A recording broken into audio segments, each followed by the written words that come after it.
¿Qué tal amigos? Hoy os traemos un vídeo realmente interesante con alguna de las mejores estafas que se han podido documentar. Allá vamos. 1. La venta de la Torre Eiffel.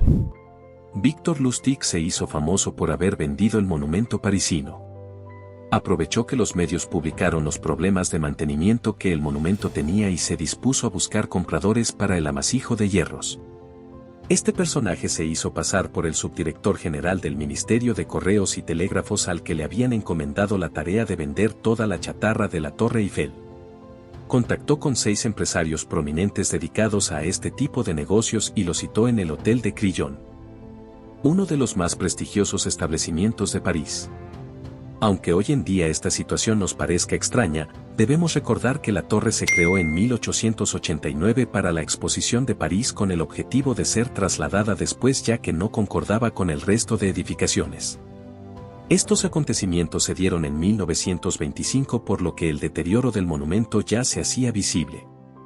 Cuando tuvo enfrente a los 6 comerciantes, eligió a uno, el más inseguro y que menos se manejaba entre los círculos de empresarios de París, André Poisson. Aunque en principio no estaba muy seguro, Lustig consiguió convencerle tanto a él como a su esposa. Así que se hizo con el dinero y huyó junto a su compinche sin ser arrestado ya que Poisson estaba tan avergonzado que ni siquiera avisó a la policía. ¿Crees que acabó aquí? No, volvió meses más tarde a realizar la misma operación aunque con menos éxito. Eso sí, tampoco fue capturado. 2. El maratonista móvil. En 1904, durante los Juegos Olímpicos de Saint Louis, Estados Unidos, Frederick Lours fue un corredor de ese país que participó en el maratón. Él fue el primero en cruzar la meta, sin embargo, su artimaña fue descubierta, corrió los primeros 12 kilómetros, pero luego se subió al coche de su entrenador y se bajó cerca de la meta para proclamarse el ganador. 3. El capitán Köpenick. Hacerse pasar por alguien es algo muy común y ocurre desde hace muchísimo tiempo.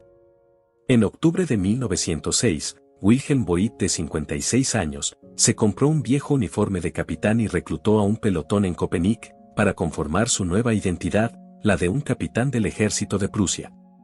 Voigt se encontró, fortuitamente, con un pelotón que desfilaba de vuelta al cuartel por la ciudad. Con seguridad, les ordenó la detención del alcalde y del tesorero municipal de Köpenick, así que el pelotón se dirigió al ayuntamiento. Una vez allí, prohibió las comunicaciones con Berlín y envió al alcalde a dicha ciudad custodiado por la tropa. Mientras, él se quedó con 4.000 marcos y huyó. Escapó sin problemas pero, un antiguo compañero de celda, que conocía el plan con el que ya había fantaseado nuestro protagonista Voigt, confesó a la policía cuál podría ser su paradero y, casualmente, fue encontrado y arrestado. Se dictó una sentencia de 4 años de prisión para el suplantador, aunque posteriormente fue indultado y solo fueron 2 años de cárcel. 4. El hombre de las 8 personalidades. Su caso fue retomado en el cine por el mismísimo Steven Spielberg en la película Atrápame si puedes. Frank Abagnale suplantó 8 veces su identidad y cambió cheques falsos por $2.5 millones. Tras haber pasado por empleos para el gobierno gracias a sus habilidades, hoy en día dirige una compañía financiera de consultas por fraudes. 5. La estafa Ponzi. Carlo Ponzi fue un timador que inventó el método de la estafa piramidal, la que consiste en buscar inversores que convenzan a más inversores y así indefinidamente.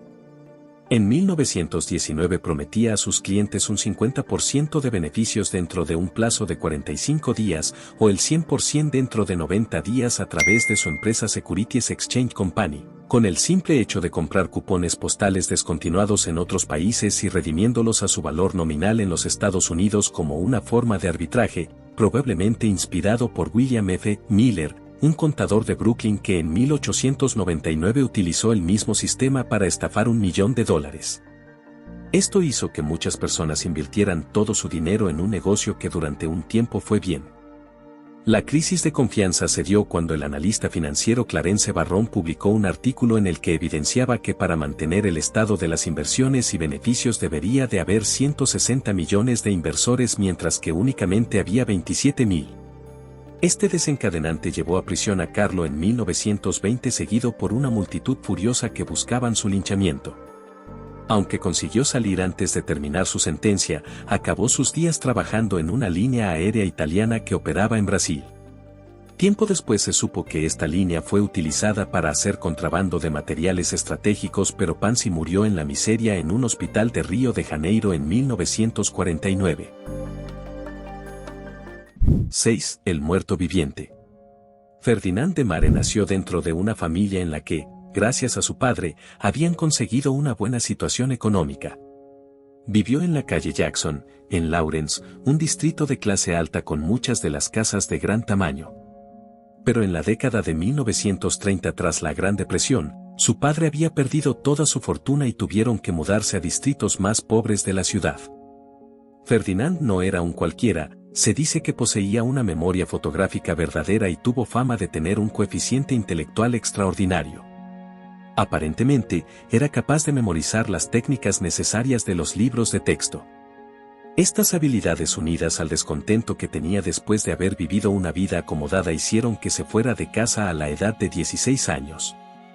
En principio se unió a los monjes cistercienses en Rhode Island y posteriormente al ejército en 1941, pero al año siguiente comenzó su aventura. Se unió a la Marina.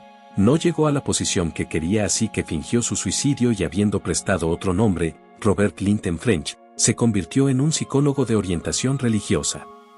Pero no solo eso. Posteriormente, enseñó psicología en una universidad de Pensilvania, fue celador de un sanatorio de Los Ángeles, asistente de sheriff, abogado, especialista en niños, guardia de prisión, editor, oncólogo, profesor e instructor en el Colegio de San Martín, en el estado de Washington. El FBI llegó a atraparlo y fue encarcelado durante 18 meses por deserción.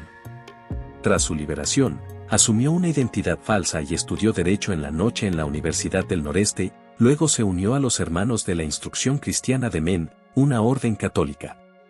Mientras que estuvo en los Hermanos de la Instrucción Cristiana, entró en contacto con un joven médico llamado Joseph Cesir, cirujano naval canadiense a quien también le robó la identidad.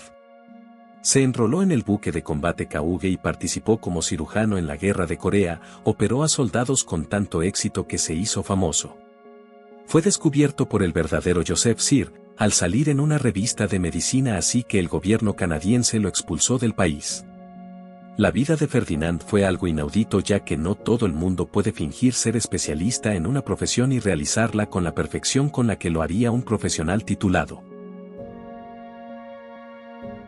7. El hijo de Sidney Poitier. David Hampton estaba con su amigo intentando entrar en la famosa discoteca Studio 54, en Nueva York. Viendo que el portero no les permitía la entrada, decidieron suplantar las identidades de personajes con los que tendrían otras consideraciones. Su amigo se hizo pasar por el hijo de Gregory Peck, mientras que Hampton se hizo pasar por el hijo de Sidney Poitier. Viendo que la jugada les había salido perfecta, Hampton quiso escalar esta oportunidad. Persuadió a al menos una docena de personas para que lo dejaran quedarse con ellos y le dieran dinero, incluidos Melanie Griffith, Gary Sinise, Calvin Klein, John Haya Iselin, presidente de Gwinnett, Asber Neyer, decano de la Escuela de Graduados en Periodismo de la Universidad de Columbia, Leonard Bernstein, y un urólogo de Manhattan.